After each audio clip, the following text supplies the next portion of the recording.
Hello, ladies and gentlemen, boys and girls, people of all sexual orientations and identities, and welcome back to another Doctor Who review.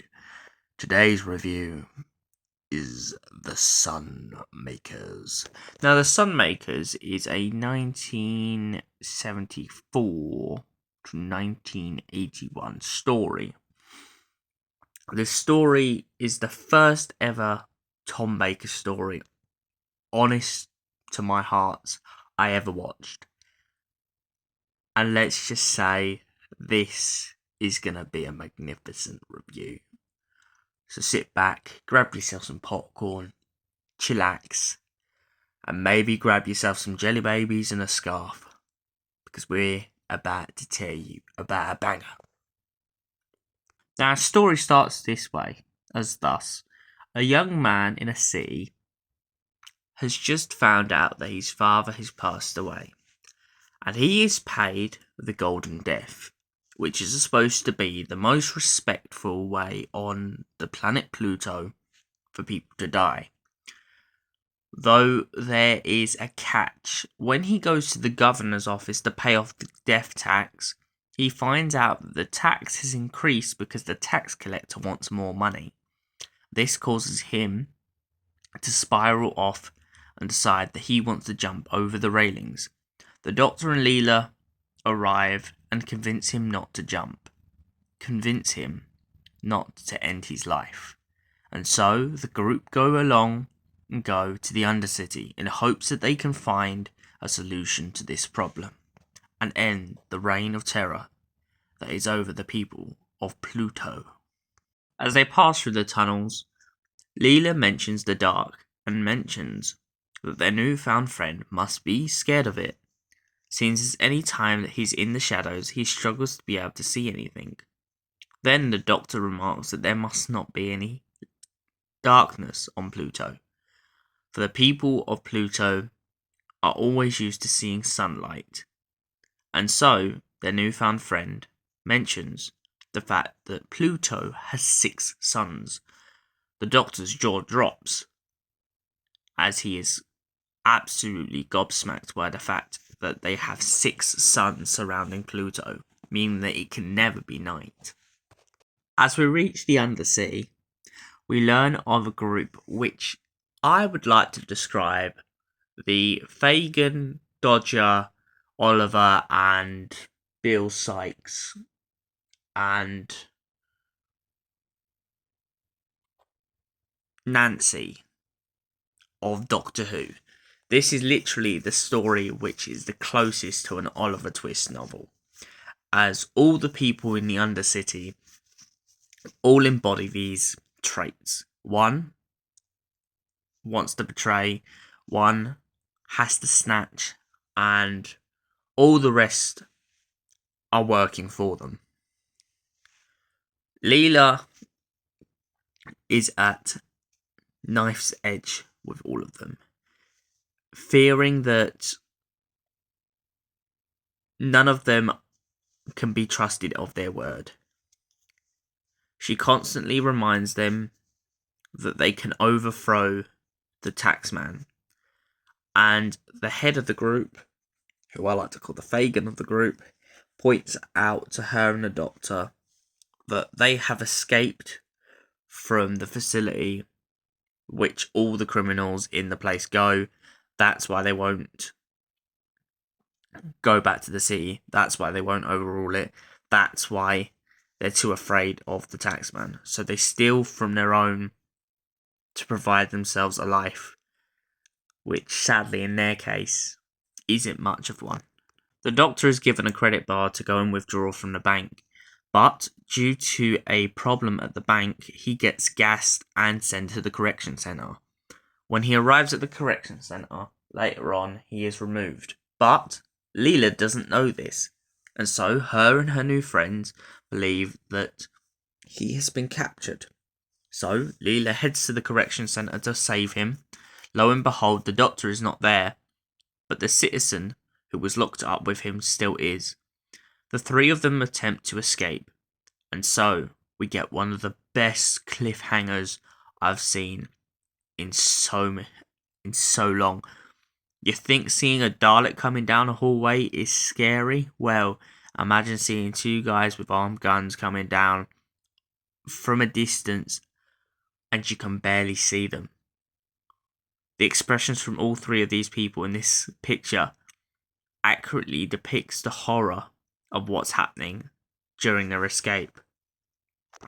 The group managed to overthrow the guards and knock them off the transporter, but in the process, as Leela and her group decide to try and attack a barricade, Leela is hit in the head by a projectile which renders her unconscious.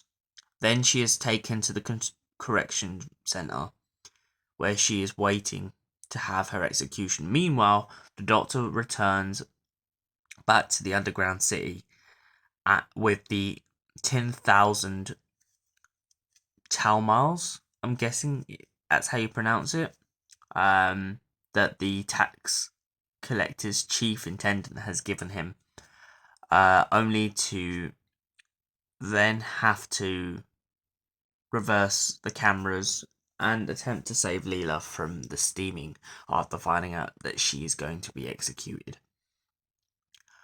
On the journey to save her from the steamer, they come across many problems, such as how to fool the tax collector and his deputy into believing that the Doctor is in the main city the whole time.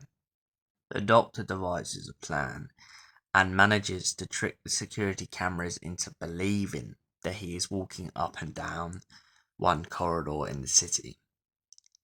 The state deputy goes in to look.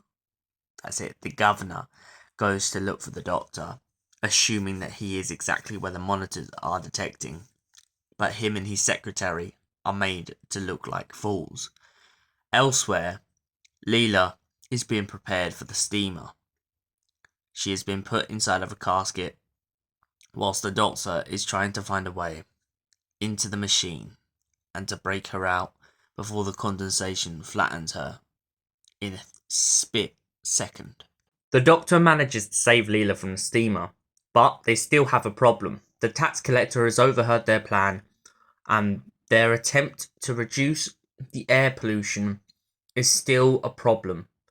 One group has been left behind to reduce the air quality and return the workers back to themselves rather than being oppressed by the superpower being the tax collector and the company.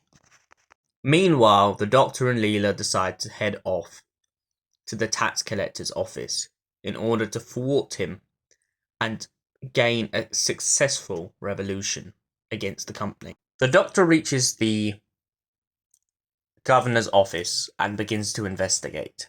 As he does, he comes across the safe. He spends about 20 minutes trying to open the safe and then realizes he can open it with his sonic. Meanwhile, elsewhere, the revolution is dragging on. All the workers and work units have refused to work. They have overthrown the guards, and all the members of the high officials have been arrested.